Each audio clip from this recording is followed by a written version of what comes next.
الحمد لله الحمد لله رب العالمين والصلاة والسلام على أشرف الأنبياء والمرسلين وعلى آله وصحبه أجمعين. أما بعد، فأعوذ بالله من الشيطان الرجيم. بسم الله الرحمن الرحيم. إن الذين يحبون أن تشيع الفاحشة في الذين آمنوا لهم عذاب عليم في الدنيا والآخرة. وقال رسول الله صلى الله عليه وآله وسلم: استحيوا من الله عز وجل حق الحياء. قال: قلنا إنا نستحيي يا نبي الله عز وجل. قال: ليس ذلك، ولكن من استحيا من الله حق عز وجل من يحفظ الرأس وما وعى، أو كما قال صلى الله عليه وآله وسلم. صدق الله المولانا العظيم وصدق رسوله النبي الكريم، ونحن على ذلك لمن الشاهدين والشاكرين، والحمد لله رب العالمين. إن الله وملائكته يصلون على النبي يا أيها الذين آمنوا صلوا عليه وسلموا تسليما. اللهم صل على محمد وعلى آل محمد كما صليت على إبراهيم وعلى آل إبراهيم إنك حميد مجيد. اللهم بارك على محمد وعلى آل محمد كما باركت على إبراهيم وعلى آل إبراهيم إنك حميد مجيد. رب اشرح لي صدري ويسر لي أمري واحلل عقدة من لساني يفقهوا قولي. محترم ناظرین و سامعین، السلام علیکم ورحمۃ اللہ وبرکاتہ۔ پروگرام تعلیمات میں آپ تمام دیکھنے والوں کو، سننے والوں کو خوش آمدید ہے، خیر مقدم ہے۔ اللہ کریم سے دعا ہے اللہ پاک آج کی اس نشست کو اپنی بارگاہ میں قبول و منظور فرمائے، اور جو کچھ ہم سنائیں اللہ سبحانہ و تعالی ہم سب کو عمل کی توفیق عطا فرمائے، آمین یا رب العالمین۔ ناظرین، آج کا جو موضوع ہے، اس موضوع پر بات کرنے کا جی چاہتا ہے، وہ ہے اسلام میں حیا کی کیا اہمیت ہے، شرم و حیا کی کیا اہمیت ہے، کیا فضیلت ہے، اور اس کا خیال رکھا جائے تو اس پر کیا بینیفٹس ہیں، اس کے فائدے کتنے ہیں، اور اگر اس حکم کو پامال کیا جائے، شرم و حیا کے تقاضے پورے نہ کیے جائیں تو اس کے نقصانات کتنے ہیں۔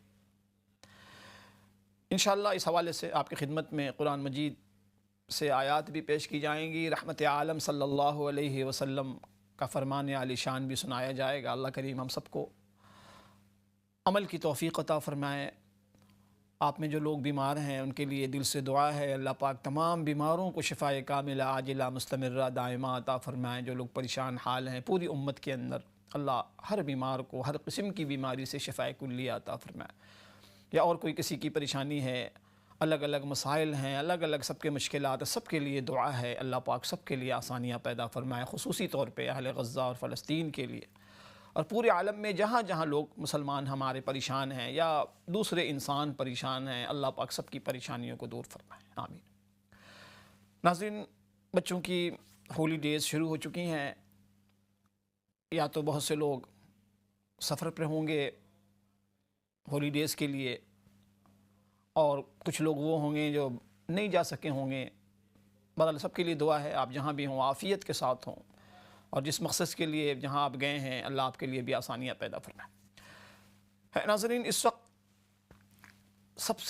بہت سے مسائل ہیں ہمارے معاشرے میں، بے شمار مسائل ہیں، اور ہر مسئلہ اس قابل ہے کہ اس پر گفتگو کی جائے، اس پر بات کی جائے، اور اس مشکل کا حل نکالا جائے، اس کا سد باب کیا جائے۔ انہی پریشانیوں میں سے جو آج اس وقت اسلامی معاشرے کے اندر بہت کامن مسئلہ، بہت پھیلا ہوا مسئلہ، بہت ہی اذیت ناک، خطرناک، وہ ہے ہمارے یہاں بے حیائی، بے شرمی کا طوفان۔ بے حیائی، بے شرمی، پھر اس کی بہت سی قسمیں ہیں، چونکہ یہ وہ ایسی چیزیں ہیں کہ جن چیزوں کے ہوتے ہوئے ہمارے معاشرے میں یا ہماری زندگی میں اگر یہ چیزیں ہیں، اور اتنی ناپسندیدہ یہ چیزیں ہیں، اللہ اس کے رسول صلی اللہ علیہ وسلم کی نظر میں اتنی ناپسندیدہ ہیں کہ ان گندگیوں کے ہوتے ہوئے ہماری بڑی سے بڑی خوبی اس کی کوئی پھر اہمیت نہیں۔ قرآن کی آیت سورہ نور آیت نمبر 19 میں نے آپ کی خدمت میں پیش کیا۔ اللہ سبحانہ و تعالیٰ کا فرمان عالی شان، اعوذ باللہ من الشیطان الرجیم، ان الذین یحبون ان تشیع الفاحشہ فی الذین آمنوا، بے شک وہ لوگ جو اس بات کو پسند کرتے ہیں، جو یہ چاہتے ہیں کہ ایمان والوں میں بے حیائی پھیلے، بے حیائی کی اشاعت ہو، ان کی یہ خواہش ہے، ان کی دلی آرزو، یہ تمنا ہے، یہ اس بات کو پسند کرتے ہیں۔ فی الذین آمنوا، ایمان والوں میں، یعنی ایمان والوں کا جو معاشرہ ہے، ایمان والوں کی جو سوسائٹی ہے، تو اس معاشرے میں، سوسائٹی میں بے حیائی پھیلے، اس کے وہ متمنی ہیں، آرزومند ہیں، خواہش مند ہیں، یہ ان کا عمل۔ فرمایا کہ ایسے لوگوں کو پتہ ہونا چاہیے، اللہ پاک کی طرف سے دیکھیں وعید، لہم عذاب فی الدنیا والآخرہ، ان کے لیے دردناک عذاب ہے دنیا میں بھی آخرت میں بھی، واللہ یعلم وانتم لا تعلمون، اللہ خوب جانتا ہر چیز کو تم نہیں جانتے۔ یہ قرآن کی آیت سورہ نور کی آیت نمبر 19 ہے۔ اس میں بڑے واضح انداز میں، بالکل دو ٹوک انداز میں بتایا گیا کہ بے حیائی پھیلانا تو دور کی بات ہے، بے حیائی پھیلانے کے سلسلے میں ایفرٹس، کوشش، یہ تو ظلم بالا ظلم ہے۔ صرف اس بات کی تمنا کرنا، اس بات کی چاہت، اللہ پاک کو اتنی ناپسند ہے یہ ادا۔ فرمایا کہ لہم عذاب فی الدنیا والآخرہ، ایسے لوگوں کے لیے دردناک عذاب ہے۔ آپ اس سے اندازہ لگائیں کہ اللہ پاک کی نظر میں بے حیائی، بے شرمی کتنی زیادہ مبغوض اور ناپسندیدہ چیز ہے۔ ایک حدیث میں رحمت عالم صلی اللہ علیہ وآلہ وسلم نے ارشاد فرمایا کہ اذا لم تستحیی فاصنع ما شئت، اے لوگو اگر تمہارے اندر حیا نہ ہو، شرم نہ ہو، تو پھر جو چاہو تم کرو۔ یعنی حیا اور شرم جو ہے، جسے اردو میں شرم بولتے ہیں، عربی کا ورڈ حیا ہے، حیا، حا سے حیا۔ فرمایا کہ جب انسان کے اندر حیا والی صفت اگر نہ ہو نا، پھر وہ جو چاہے کرے۔ یعنی حیا ہی انسان کو تمام برائیوں سے روکتی ہے، آمادہ کرتی ہے روکنے پر۔ جتنی برائیاں، جتنے گناہ، جتنی معصیت ہم سے سرزد ہوتی ہے، صدور ہوتا ہے گناہوں کا، ان گناہوں سے، معصیت سے، اللہ پاک کی نافرمانی سے جو روکنے والی جو چیز حیا ہمیں روکتی ہے۔ تو فرمایا کہ جب تمہارے اندر حیا ہی نہ ہو، اللہ نہ کرے، تو فرمایا کہ تم جو چاہو کرو۔ حدیث کے اندر بے شمار احادیث میں حیا کے حوالے سے ہمیں تاکید ترغیب دی گئی۔ ایک حدیث میں فرمایا کہ الحیاء والایمان قرناء جمیعا، اے لوگوں یاد رکھنا کہ حیا اور ایمان دونوں بالکل ساتھ ساتھ ہیں، ایک دوسرے سے جدا نہیں، ایک دوسرے سے ملے ہوئے ہیں، متصل ہیں۔ آگے بڑی عجیب بات ارشاد فرمائی کہ اذا وضع احدہما، جب ان میں سے ایک رخصت ہو جائے تو دوسرا خود بخود، دوسری صفت خود بخود رخصت ہو جاتی۔ آپ اندازہ لگائیں حیا کی اہمیت کا، اندازہ لگائیں آپ کہ فرمایا کہ جب کسی انسان کی زندگی سے حیا رخصت ہو جاتی ہے، حیا والی صفت رخصت ہو جائے، تو اس کا ایمان خود بخود رخصت ہو جاتا ہے۔ جو حدیث میں نے آپ کی خدمت میں پیش کی، عبداللہ بن مسعود رضی اللہ تعالیٰ عنہ ہیں، بہت بڑے صحابی ہیں رضی اللہ تعالیٰ، اور ان صحابہ میں ہیں جنہوں نے رحمت عالم صلی اللہ علیہ وسلم سے بڑی مقدار میں احادیث کو روایت کیا۔ ان میں عبداللہ بن مسعود رضی اللہ تعالیٰ عنہ بھی، عبداللہ بن عباس رضی اللہ تعالیٰ عنہ، ان میں حضرت عائشہ رضی اللہ تعالیٰ عنہ ہیں، ان میں حضرت علی رضی، یہ وہ ہستیاں ہیں جنہوں نے رحمت عالم صلی اللہ علیہ وسلم سے کثیر مقدار میں، تعداد میں احادیث نقل کی۔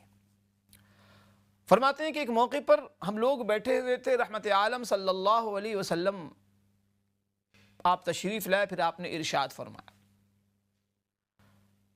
کیا ارشاد فرمایا؟ فرمایا کہ استحیوا من اللہ عز وجل حق الحیاء، صحابہ کو مخاطب کرتے ہوئے فرمایا کہ اللہ پاک سے حیا کیا کرو، اللہ سبحانہ و تعالی سے حیا کرو، شرم کرو، حق الحیا، جیسا کہ اللہ پاک سے حیا کرنے کا حق ہے۔ صحابہ کہتے ہیں، عبداللہ بن مسعود رضی اللہ تعالیٰ عنہ فرماتے ہیں کہ قلنا، ہم نے عرض کیا کہ یا رسول اللہ صلی اللہ علیہ وسلم، انا نستحیی عز وجل، ہم تو حیا کرتے ہیں اللہ پاک سے۔ آپ اندازہ لگائیں کہ اللہ کے نبی صلی اللہ علیہ وسلم کے یہ شاگرد ہیں، یہ مقدس وہ جماعت ہیں جنہوں نے براہ راست رحمت عالم صلی اللہ علیہ وسلم سے علم سیکھا، عمل سیکھا، تقوی سیکھا، طہارت سیکھی، اپنے آپ کو مجلہ مشفع کیا۔ بھلا ان سے زیادہ، اس پورے طبقے سے زیادہ اللہ پاک سے ڈرنے والا اور حیا کرنے والا کون ہو سکتا ہے؟ بالکل اسی کے مطابق صحابہ نے جواب دیا کہ یا رسول اللہ صلی اللہ علیہ وآلہ وسلم، انا نستحیی عز وجل، الحمدللہ، اللہ پاک کا بڑا کرم، تمام تعریف اللہ کے لیے، الحمدللہ کہہ کے یہ بتانا چاہا کہ ہمارا کوئی، اللہ معاف کرے، کوئی دعویٰ نہیں ہے، کوئی فخر ہم نہیں کر رہے ہیں، کوئی اپنی بڑائی، اپنی پاکیزگی نہیں بیان کر رہے ہیں، یہ جو صفت ہے تو اللہ پاک کے فضل سے ہمارے اندر ہے، اللہ پاک کے کرم سے ہمارے اندر ہے۔ صحابی کہتے ہیں کہ انا نستحی عز وجل، یا نبی اللہ، اللہ کے نبی صلی اللہ علیہ وسلم، ہم اللہ پاک سے حیا کرتے ہیں، الحمدللہ۔ رحمت عالم صلی اللہ علیہ وسلم نے ارشاد فرمایا ان کے اس جواب کے پھر جواب میں فرمایا کہ لیس ذالک، میری مراد وہ حیا نہیں ہے جس حیا کے بارے میں تم کہہ رہے ہو، یقیناً تم حیا کرتے ہو، میری مراد، میرا منشا اس سے اور آگے ہے۔ حیا کا مفہوم جو تمہارے ذہنوں میں ہے اس سے آگے کی میں بات کر رہا ہوں۔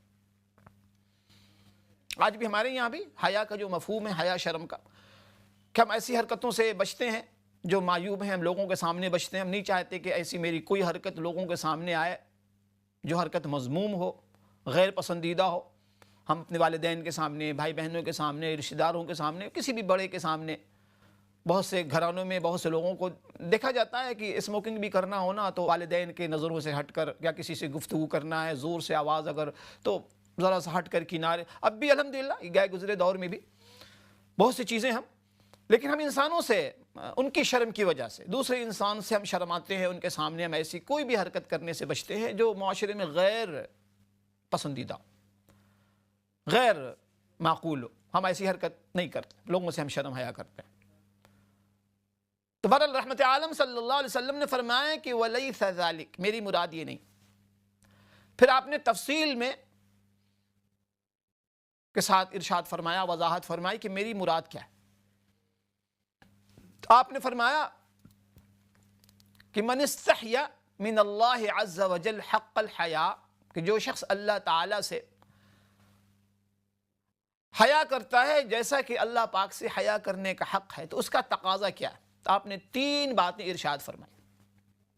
اگر واقعی کسی کا دعویٰ ہے کہ واقعی اللہ پاک سے حیا کرنے کا حق ادا کرتا ہے، تو اس کے اندر 3 چیزیں ہونی چاہیے، 3 عادتیں ہونی چاہیے، 3 کام اس کے اندر اسے کرنا۔ آپ نے فرمایا کہ فَلْيَحْفَظِ الرَّأْسَ وَمَا حَوَى، جس شخص کا دعویٰ ہے کہ اللہ پاک سے حیا کرنے کا حق ادا کرتا ہے تو اسے چاہیے کہ اپنے سر کی حفاظت کرے، اور سر سے متعلق جتنے اعضاء ہیں ان کی بھی۔ پہلا تقاضا اللہ پاک سے حیا کرنے کا، حیا سے متعلق حق ادا کرنے کا تقاضا، علامت، نشانی، کہ وہ شخص اپنے سر کی حفاظت کرے، اور سر سے متعلق جتنے اعضاء ہیں، ہمارا اور آپ کا جو سر ہے اس کے اندر آپ دیکھ لیں کتنے اعضاء ہیں۔ ہماری آنکھیں سر سے متعلق ہیں، قوت سماعت سر سے متعلق ہے، الزبان، زبان کے ذریعے جو اعمال ہو رہے ہوتے ہیں اس کا تعلق بھی سر سے ہے۔ تو فرمایا کہ جو شخص سر اور سر سے متعلق جتنے اعضاء ہیں ان کی حفاظت جو کرتا ہے، تو گویا کہ وہ کیا کرتا ہے؟ وہ اللہ پاک سے حیا کا حق ادا کر رہا ہے۔ دوسری بات آپ نے علامت بتلائی کہ وَلْيَحْفَظِ الْبَطَنَ وَمَا وَعَى، کہ جو شخص اپنے پیٹ کی اور پیٹ سے متعلق جتنے اعضاء ہیں، جوارے ہیں، ان کی بھی حفاظت کرے تو گویا سمجھا جائے گا کہ اللہ پاک سے حیا کا حق ادا کر رہا ہے۔ تیسری چیز فرمائی کہ وَلْيَذْكُرِ الْمَوْتِ وَمَا بِلَا وَالْبِلَا، کہ جو موت کو یاد کرے اور موت کے بعد جو حالات آنے والے ہیں ان کو بھی ذہن میں رکھے۔ موت کے بعد جو نئی زندگی شروع ہونے والی ہے۔ پھر آگے آپ نے فرمایا کہ وَمَنْ أَرَادَ الْآخِرَةَ تَرَكَ زِينَةَ الدُّنْيَا، اور جو شخص آخرت کا ارادہ کرتا ہے تو اسے دنیا کی زینت کو چھوڑ دینا چاہیے۔ دنیا کی عیش و آسائش جو انسان کو اللہ کی محبت سے دور کر دیتی ہیں یہ چیزیں۔ تو فرمایا کہ فَمَنْ فَعَلَ ذَلِكَ، جو شخص ان چیزوں پر عمل کرتا ہے، ان تقاضوں کو پورا کرتا ہے، فرمایا کہ فَقَدْ اسْتَحْيَا مِنَ اللَّهِ عَزَّ وَجَلَّ حَقَّ الْحَيَاءِ، تو ایسا شخص اپنے دعوے میں سچا ہوگا کہ واقعی وہ اللہ پاک سے حیا کرنے کا حق ادا کرتا ہے۔ ناظرین، حیا ایک بہت نفیس صفت کا نام ہے، بہت لطیف، بہت خوبصورت ایک صفت ہے۔ اس صفت کا نام حیا ہے۔ حیا کے بارے میں بے شمار احادیث رحمت عالم صلی اللہ علیہ وسلم نے ارشاد فرمائی ہیں، مختلف احادیث میں، کتابوں میں احادیث کے درج ہیں۔ ایک حدیث میں فرمایا کہ الحیاء کلہ خیر، الحیاء لا یاتی الا بخیر، حیا سارا کا سارا خیر ہی خیر۔ جب بھی کوئی شخص حیا کا معاملہ کرے گا، حیا والا عمل کرے گا تو اس کو خیر ہی خیر اللہ کی طرف سے ملی۔ بے شمار احادیث حیا کے سلسلے میں۔ ایک موقع پہ حضرت ابو ذر غفاری رضی اللہ تعالیٰ عنہ سے رحمت عالم صلی اللہ علیہ وسلم نے پوچھا کہ تمہیں میں بتاؤں میں دو خصلت ایسی کہ اگر کسی میں یہ دو خصلتیں حاصل ہو جائیں جس شخص کو، تو اللہ کے یہاں بڑا محبوب وہ شخص۔ آپ نے فرمایا کہ ایک لمبی خاموشی اور ایک خوش اخلاقی۔ تو حیا، ناظرین، میں عرض کر رہا تھا کہ حیا ایک باطنی صفت کا نام ہے۔ حیا کو ایسی صفت نہیں ہے کہ آپ فزیکلی کسی کو دکھا سکیں، یہ دل کی صفت، باطنی روحانی صفات میں سے ایک صفت کا نام حیا ہے۔ اور حیا الحمدللہ ایک ایسی صفت ہے کہ جس کے اندر بھی ہمارے معاشرے میں جتنی زیادہ مقدار میں یہ صفت جس کے اندر ہوتی ہے اور ہوگی اور ہے، آپ دیکھ لیں معاشرے میں اسی قدر اس کا وقار بڑھتا چلا جاتا، باوقار سمجھا جاتا ہے وہ شخص۔ ہم اپنے معاشرے میں ایسے شخص کی بڑی عزت کرتے ہیں، ہم کہتے ہیں جی فلاں شخص بڑا با حیا ہے، فلاں آدمی بہت با حیا ہے، فلاں لوگ بہت با حیا ہیں۔ یعنی یہ ایسی صفت ہے کہ اس صفت کو اپنانے کے بعد ایک انسان اللہ پاک کی نظر میں محبوب تو ہوتا ہی ہے، دنیا میں بھی اسے عزت کے ساتھ، عظمت کے ساتھ، اکرام کے ساتھ، اعزاز سے نوازا جاتا ہے، اس کی بڑی عزت ہوتی کہ فلاں شخص الحمدللہ بہت با حیا ہے، بہت با حیا ہے۔ تو اسلام نے دیکھیں اس حدیث کے اندر، جو لمبی حدیث میں نے آپ کی خدمت میں عرض کیا جس کے راوی عبداللہ بن مسعود رضی اللہ تعالیٰ عنہ، اور مسند احمد میں یہ حدیث مذکور ہے، بڑی لمبی حدیث ہے یہ۔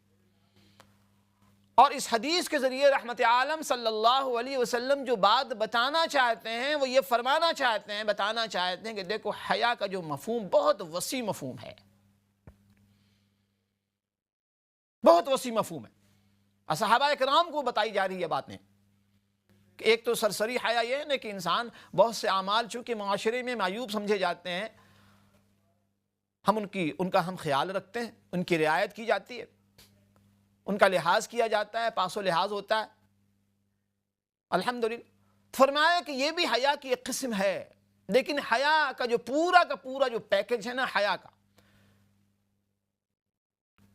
اور اس کی پوری تفصیل بتلائی، سر سے شروع کیا کہ دیکھو سر جو ہے نا تمہارا، سر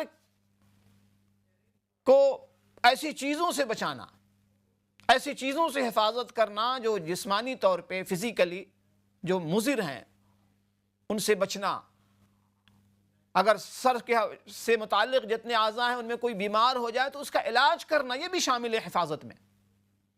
یہ بھی اس میں شامل ہے۔ اس لیے ہمارے یہاں دیکھیں اسلام دین مکمل ہے، دین کامل ہے۔ ہر ایسی چیز کو منع کیا گیا ہے استعمال کرنے سے جو چیز انسان کی صحت میں غیر معمولی مؤثر ہو، انسان کی صحت کو خراب کرنے میں منع کیا گیا۔ ایسی چیز سے روکا گیا ہے کہ ایسی چیز نہ کھاؤ، ایسی چیز استعمال نہ کرو جس سے تمہاری صحت متاثر ہو، غیر معمولی طور پہ صحت خراب ہو جائے۔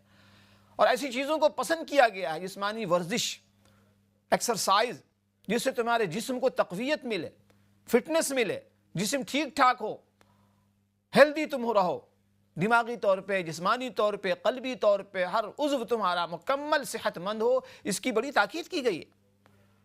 تو فرمایا کہ حفاظت سے مراد یہاں مکمل حفاظت، جسمانی طور پر بھی آپ حفاظت کریں۔ اللہ پاک نے آنکھ دی ہے آپ کو، آنکھ کی حفاظت، آنکھ کو بچائیے ایسی چیزوں سے جو ہماری آئی سائٹ کو متاثر کرتی ہو، ڈیمیج کرتی ہو۔ کان کو، قوت سماعت کو بچائیے ایسی چیزوں سے، اپنی زبان کو بچائیے ایسی چیزوں سے، دانتوں کو بچائیے ایسی چیزوں سے جو مضر ہو، نقصان دے۔ لیکن قربان جائیے اسلامی تعلیمات پر، اسلام نے مکمل پیکج بتلایا کہ ظاہری طور پر بھی ان چیزوں کی حفاظت بہت ضروری ہے کہ دنیا میں ہم آئے ہیں، ظاہر ہم دنیا میں ایک خاص وقت تک ہمارا قیام ہوگا دنیا میں، تو جب تک ہم رہیں ہم کسی کے محتاج نہ ہوں، اپنا کام خود کر سکیں، خود کفیل ہوں، اللہ نہ کرے کوئی کسی کا محتاج ہو، کوئی عضو ڈیمیج نہ ہو، ہم ڈس ایبل نہ ہو، ہم اللہ معاف کرے کسی قسم کی ڈس ایبلٹی نہ ہو، تو اپنے آپ کو فٹ رکھنا، صحت مند رکھنا ہر شخص کی ذمہ داری۔ لیکن اللہ کے نبی صلی اللہ علیہ وسلم فرما رہے ہیں کہ روحانی طور پر بھی اپنے ان اعضاء کو ان اعمال سے بچانا ہے جو اعمال اللہ اس کے رسول صلی اللہ علیہ وسلم کی نظر میں معیوب ہے، ناپسندیدہ ہے۔ مثال کے طور پہ آنکھ، دیکھیں اللہ پاک نے ہمیں آنکھ دی، یہ بہت بڑی نعمت، اور ایسی نعمت ہے کہ اس کا کوئی بدل نہیں ہے۔ اس کی قدر ان لوگوں سے پوچھئے جو آنکھ سے محروم ہیں، جو نابینا ہیں، جو دیکھ نہیں سکتے اپنے عزیز کو، اپنے رشتہ داروں کو، اپنے بچوں کو، اپنی چیزوں کو دیکھ نہیں سکتے۔ ان سے پوچھئے کہ اس آنکھ کی کیا قیمت ہے، قوت بصارت کی کیا قدر و قیمت ان کی نظر۔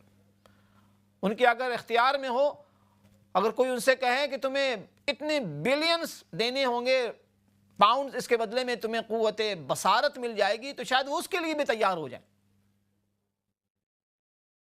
اتنی بڑی نعمت، لیکن جنہیں ملی ہوئی ہے انہیں قدر نہیں ہے۔ اسی طرح دیگر تمام وہ نعمتیں ہیں ناظرین، ہزاروں نعمتوں کے اندر ہم اللہ پاک کی طرف سے نعمت کی اور رحمت کی بارش ہم پر ہو رہی، لیکن چونکہ ہم ریئلائز نہیں کرتے، کبھی اللہ پاک کی نعمتوں پر ہم سوچتے نہیں ہیں۔ تو انشاءاللہ اسی موضوع پر گفتگو ہوگی آج۔ اللہ پاک آپ سب کو سلامت رکھے۔ مختصر سا بریک ہے، بریک کے بعد انشاءاللہ اسی موضوع کو کیری آن کرتے ہیں۔ السلام علیکم ورحمۃ اللہ وبرکاتہ۔ بسم اللہ الرحمن الرحیم۔ محترم ناظرین و سامعین، السلام علیکم ورحمۃ اللہ وبرکاتہ۔ پروگرام تعلیمات میں اب تمام سننے والوں کو، دیکھنے والوں کو خوش آمدید، خیر مقدم ہے۔ اللہ کریم سے دعا ہے اللہ پاک آج کی اس نشست کو جو کچھ بھی ہم سنائیں، اللہ کریم اپنی بارگاہ میں شرف قبولیت عطا فرمائے اور ہم سب کو اللہ پاک عمل کی توفیق عطا فرمائے، آمین یا رب۔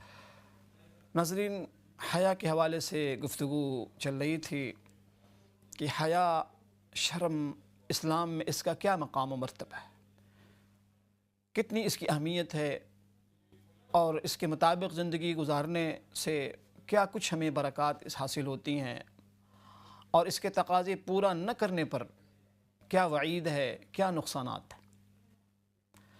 میں نے عرض کیا کہ یہ ایک بہت ہی پاکیزہ لطیف صفت ہے، یہ دل کی صفت ہے، روح کی صفت ہے حیا۔ میں نے عرض کیا کہ ہمارے معاشرے میں آج بھی حیا کی بڑی قدر و قیمت ہے۔ جس شخص کے اندر بھی حیا والی صفت ہو، اسے بہت قدر کی نگاہ سے دیکھا جاتا ہے، باوقار اسے سمجھا جاتا ہے۔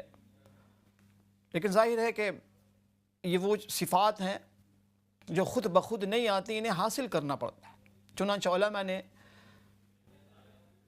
اس کے حوالے سے بتلایا ہے کہ حیا والی صفت ہمارے اندر کیسے حاصل ہو، اپنے آپ کو ہم با حیا کیسے بنائیں۔ اس کا کیا طریقہ ہے؟ چنانچہ علماء نے لکھا ہے کہ اس کے لیے بہت ضروری ہے، اگر آپ واقعی اپنے اندر حیا پیدا کرنا چاہتے ہیں تو سب سے پہلے اللہ پاک کی جو ہم پر نعمتوں کی بارش ہے اس کا استحضار، کہ ہر لمحہ، ہر لحظہ، ہر وقت سینکڑوں نعمتیں ان کی ہم پر بارش ہو رہی، ایسی ایسی نعمتیں جن کا کوئی بدل نہیں ہے۔ دیکھیں اللہ پاک نے ہمیں دماغ دیا ہوا ہے، ایک نعمت کو یہ لے لیں، دماغ، برین، اتنی بڑی یہ نعمت ہے کہ خدا نہ خواستہ، اللہ نہ کرے کہ کسی کے دماغ کا ایک اسکرو بھی ڈھیلا ہو جائے، لوز ہو جائے، دماغ کے اندر تھوڑی سی بھی کوئی، اللہ معاف کرے، ڈسٹربنس پیدا ہو جائے، فساد پیدا ہو جائے، تو اچھا خاصا انسان، صحت مند انسان، لمبا چوڑا خوبصورت، وہ بیچارہ کسی کام کا نہیں رہتا، ایسی ایسی حرکتیں پھر وہ کر رہا ہوتا ہے۔ میں نے پہلے بھی واقعہ سنایا کہ ایک مرتبہ میں کہیں گیا ہوا تھا تو میں نے دیکھا کہ ایک صاحب بھی ہمارے ساتھ تھے کہ جس گھر میں ہم گئے تو ایک بچہ آیا ملنے کے لیے، تو اس بچے کے دونوں ہاتھ بندھے ہوئے تھے۔ تو ہمیں بڑا تعجب ہوا، صاحب خانہ سے ہم نے پوچھا کہ کیا بات ہے، اس بچے کے ہاتھ دونوں کیوں آپ نے باندھ رکھے؟ حسین و جمیل بچہ، خوبصورت بچہ، انہوں نے جو وجہ بتائی نا، واللہ سننے کے بعد انسان کو ہزارہا شکر ادا کرنا چاہیے کہ میرے اللہ تو نے میرے دماغ کو صحیح سالم رکھا ہے۔ وہ بتانے لگے کہ ہاتھ ہم مجبوراً ہم نے ہاتھ کو باندھا ہوا ہے، اگر ہاتھ ہم کھول دیں تو اس ہاتھ سے وہ غلاظت اٹھا کر لے آتا ہے، اس کا دماغ کام نہیں کرتا۔ اللہ پاک آپ سب، ہم سب، پوری امت کی ہر ایسے مرض سے، ہر مہلک مرض سے، ایسے مرض سے ہم سب کی حفاظت فرمائے۔ تو یہ برین، یہ انسان کا صاحب عقل ہونا، صاحب فہم ہونا، دماغ کا صحیح سالم ہونا کتنی بڑی اللہ پاک کی نعمت ہے۔ آپ اگر اس کو کسی بازار میں خریدنا چاہیں تو نہیں خرید سکتے، نہیں خرید سکتے۔ آج تک کوئی ایسی مارکیٹ، کوئی ایسی بازار نہیں لگی جہاں آپ کو دماغ ملتا ہو۔ دماغ خرید کے کوئی شخص اپنے کھوپڑی میں لگا لے، سر میں نہیں لگا سکتا، اتنی بڑی یہ نعمت۔ باقی نعمتوں کو آپ چھوڑیں نا، آنکھ کا ہونا بھی میں عرض کر رہا تھا، قوت بصارت کا ہونا، ان سے پوچھئے جو بصارت سے محروم ہیں، نہیں دیکھ سکتے کو، ان کے لیے پوری کی پوری دنیا، اس کی رمق دمق، اس کی روشنی، ان کے لیے اندھیری ہے، ساری پوری کی پوری دنیا اندھیری، کچھ بھی نہیں ان کے لیے۔ تو جو صاحب بصارت جو لوگ ہیں، الحمدللہ ہمیں اللہ پاک کا کتنا شکر ادا کرنا چاہتے۔ تو حیا کے حصول کے لیے بہت ضروری ہے، جنید بغدادی رحمۃ اللہ علیہ کا یہ قول ہے، آپ نے فرمایا کہ اگر تم حیا اپنے اندر پیدا کرنا چاہتے ہو تو اللہ پاک کی نعمتوں کے بارے میں سوچا کرو، خوب استحضار کرو کہ کیسی کیسی نعمتیں اللہ پاک نے مجھے عطا فرمائی ہوئی، پھر ان نعمتوں کے مقابلے میں ہماری طرف سے شکر گزاری کا کتنا جذبہ ہے، ہم کتنا شکر ادا کرتے ہیں، شکر ادا کرنے میں ہماری کتنی کوتاہی ہوتی ہے۔ کیا ہم نے آج تک کسی بھی ایک نعمت کا شکر ادا کیا اور ہم کر سکتے ہیں؟ نہیں کر سکتے۔ تو اپنی نالائقی، اپنی کوتاہی جب تمہارے سامنے آئے گی تو اس منعم سے، محسن سے تمہیں حیا و شرم پیدا ہوگی کہ میرے اللہ بن مانگے یہ نعمتیں تو نے ہمیں عطا فرمائی، اور اس کے مقابلے میں ہونا تو یہ چاہیے تھا کہ میں سراپا شکر بن جاتا، میں سراپا شکر گزار بن جاتا، لیکن میرے اللہ ہم نے آج تک اس نعمت کا شکر ادا نہیں کیا، بلکہ ظلم بالائے ظلم۔ یہ نعمت آپ کی دی ہوئی ہے، یہ سر آپ نے دیا ہے، یہ سر کے ساتھ جتنے اعضاء ہیں یہ آپ کی دی ہوئی نعمت ہے، ہونا تو یہ چاہیے تھا کہ یہ سر صرف آپ کے سامنے جھکے میرے اللہ، یہ جبین نیاز صرف آپ کی چوکٹ پر جھکے۔ آج دیکھیں ہمارے معاشرے میں کیا ہو رہا ہے، نہ جانے کتنے آستانے، کتنے دربار، کتنی سرکاریں ہم نے بنا رکھی ہیں، ہر جگہ سر جھکانے کے لیے ہم بے تاب رہتے ہیں، بے چین رہتے ہیں، کوئی در ملا اور فوراً ہم نے سر جھکا دی، فوراً سر جھکا دی۔ کتنی سرکاریں، آپ کو مجھے بتانے کی ضرورت نہیں، آپ خوب ماشاءاللہ حالات حاضرہ سے آپ واقف ہیں، مجھے پتہ ہے۔ یہ سر اللہ پاک کی دی ہوئی نعمت ہے، اس نعمت پر شکر کا تقاضا یہ تھا کہ یہ سر، یہ پیشانی صرف اللہ پاک کے سامنے جھکے۔ آج کتنے ہم نے آستانے بنائے ہوئے، کتنے در ہم نے بنائے ہوئے، کتنی سرکاریں ہم نے بنائی ہوئی، اب بلا تعمل، بلا جھجک ہم وہاں سجدے کرنے کے سجدہ ریز ہو جاتے ہیں۔ ہمارے ساتھ کالر سے ناظرین، انشاءاللہ اسی موضوع کو کیری آن کرتے ہیں، کال لے لیتے ہیں۔ جی السلام علیکم ورحمۃ اللہ۔ کالر وعلیکم السلام ورحمۃ اللہ وبرکاتہ۔ مولانا صاحب، حیا کے حوالے سے تھوڑا زیادہ پلیز روشنی ڈال دیں، کیونکہ حیا کو زیادہ تر لوگ جو ہیں وہ صرف لباس سے ماخوذ کرتے ہیں اور کہتے ہیں کہ صرف لباس کے اوپر سارا فوکس ہے، لیکن حیا تو ہر وہ کام جو اللہ تعالیٰ کو نہیں پسند، ہر وہ کام جو برائی کی طرف لے کر جائے، مطلب ہر برا کام، اس سے ہمیں حیا ہونی چاہیے کہ اللہ تعالیٰ کو جو بھی ناپسند چیزیں ہیں، جو بھی اللہ تعالیٰ کی مرضی کے خلاف ہم کوئی بھی کام کرتے ہیں تو اس سے ہمیں حیا ہونی چاہیے اور گھٹن محسوس ہونی چاہیے کہ کسی بھی برائی کی طرف ہمارے قدم نہ جائیں اور ہمیں حیا محسوس ہو۔ تو آپ پلیز کے اوپر تھوڑا سا روشنی ڈال۔ جی بہت شکریہ میری بہن، بالکل ایسا ہی جیسا آپ فرما رہی ہیں، بہت شکریہ، بہت شکریہ جی۔ جی نیکسٹ کالر، السلام علیکم ورحمۃ اللہ۔ السلام علیکم ورحمۃ اللہ وبرکاتہ۔ جی وعلیکم السلام ورحمۃ اللہ۔ بہن آپ کو کرنے والے کی خدمت میں السلام علیکم ورحمۃ اللہ وبرکاتہ۔ جی وعلیکم السلام ورحمۃ اللہ۔ اللہ تعالیٰ سب مسلمان کی مغفرت فرمائے، سب انسانوں کے حق رحمت اور قدرت فرمائے۔ آمین آمین۔ بہن کچھ پڑھنے کے لیے بتا دیں، میں بہت ہی مشکل میں ہوں، تاکہ اس مشکل سے نجات حاصل ہو جائے۔ عرض کرتا ہوں انشاءاللہ، اب ضرور بتاؤں گا انشاءاللہ جی۔ اللہ کریم آپ کے لیے آسانیاں پیدا فرمائے میری بہن، بہت بہت شکریہ جی آپ کی کال کا۔ جی السلام علیکم ورحمۃ اللہ۔ کالر وعلیکم السلام ورحمۃ اللہ وبرکاتہ۔ جی میری بہن، وعلیکم السلام۔ مفتی صاحب آپ کا پروگرام بہت اچھا ہے، اللہ تعالیٰ اسی طرح آپ کو کرنے کی توفیق عطا فرمائے۔ آمین آمین۔ اور میرے والد صاحب اور انکل جو ہے پاکستان میں رہتے ہیں، ان کی صحت ٹھیک نہیں ہے، ان کے لیے دعا کروانی ہے کہ اللہ ان کو لمبی صحت مند کامیاب زندگی دے۔ ضرور انشاءاللہ جی۔ میرا سوال یہ ہے کہ فجر کی نماز کے بعد اور ظہر کی نماز سے پہلے ہم قضا نمازیں پڑھ سکتے ہیں اس وقت میں؟ ٹھیک، میں عرض کرتا ہوں انشاءاللہ۔ جزاک اللہ خیر، بہت بہت شکریہ جی۔ اللہ کریم سے دعا ہے اللہ پاک آپ کے والد، آپ کے انکل، تایا، جتنے لوگ بھی بیمار ہیں، اللہ پاک سب کو شفاء کاملہ عاجلہ مستمرہ دائمہ عطا فرمائے، اور جسمانی صحت کے ساتھ اللہ پاک سے روحانی صحت بھی مانگا کریں۔ جسمانی صحت اگر نہ ہو تو کیا اس کا نقصان ہے؟ اس کا نقصان مرنے سے پہلے تک ہے۔ اللہ ہم سب کو جسمانی صحت بھی عطا فرمائے، لیکن اگر خدا نہ خواستہ روحانی ہم اگر بیمار ہیں، ہماری روح بیمار ہے، روحانی اگر ہمیں صحت اگر نصیب نہ ہونا تو اس کے نقصانات مرنے کے بعد کی بھی۔ اللہ پاک سے جب بھی مانگیں دعا جسمانی صحت کے ساتھ روحانی صحت بھی مانگا کریں کہ میرے اللہ جسمانی طور پر بھی مضبوط صحت مند جسم عطا فرما، اور روحانی طور پر بھی میرے اللہ روحانی جتنی بیماریاں ہیں ان سے بھی ہمیں نجات عطا فرما۔ اللہ کریم بہت جزاک خیر۔ اچھا پہلا سوال دیکھیں، بہت اچھی بات کی میری بہن آپ نے حیا کا، وہی تو میں سمجھا رہا ہوں جو حدیث میں نے پیش کی ہے۔ اس حدیث میں رحمت عالم صلی اللہ علیہ وآلہ وسلم، جن پر ہم سب کے ماں باپ قربان ہوں، آپ نے حیا اور شرم کا ایک وسیع مفہوم ہمیں سمجھایا۔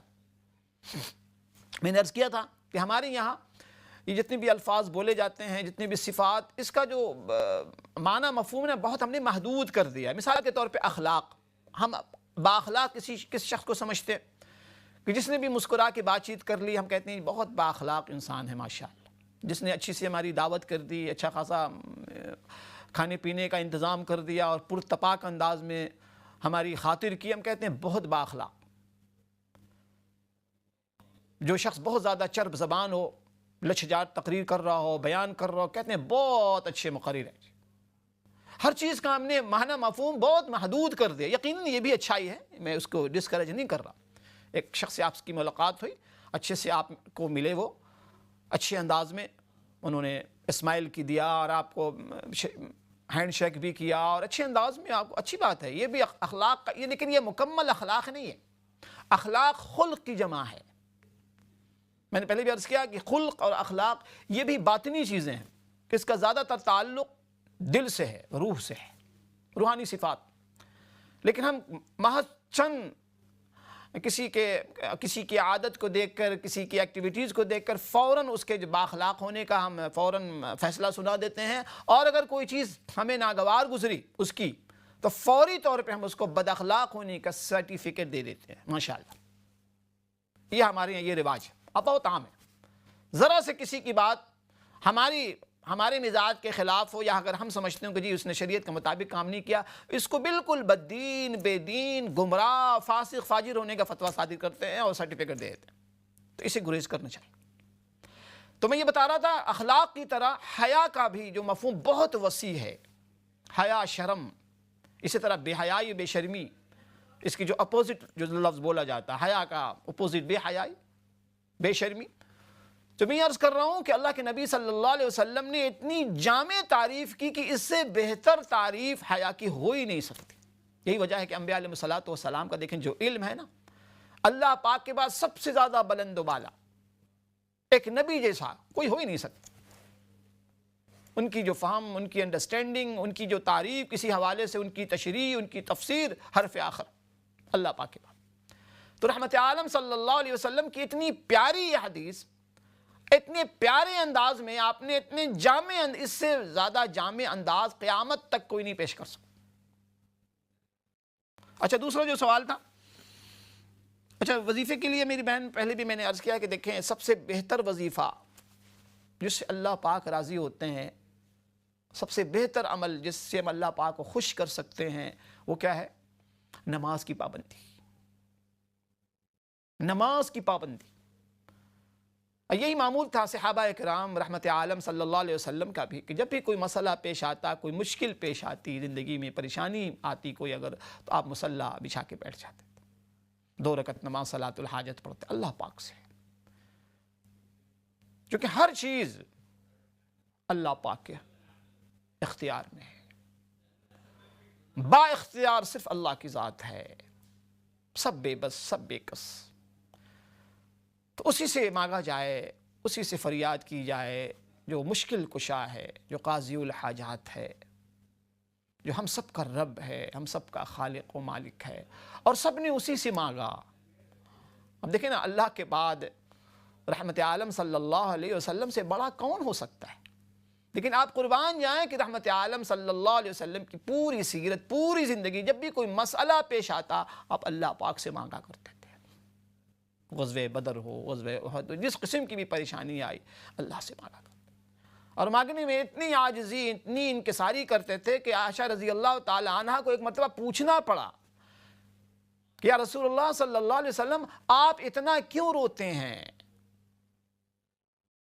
پوری رات آپ بے چین رہتے ہیں، کبھی اس کروٹ کبھی اس، اتنی بے چینی کیوں ہے؟ کیوں آپ پریشان ہوتے ہیں؟ کیوں اتنی لمبا قیام کرتے ہیں؟ کیوں اتنا روتے ہیں کہ آپ کی داڑھی مبارک بھیگ جاتی ہے، تکیہ مبارک، کیوں آپ ایسا کرتے ہیں؟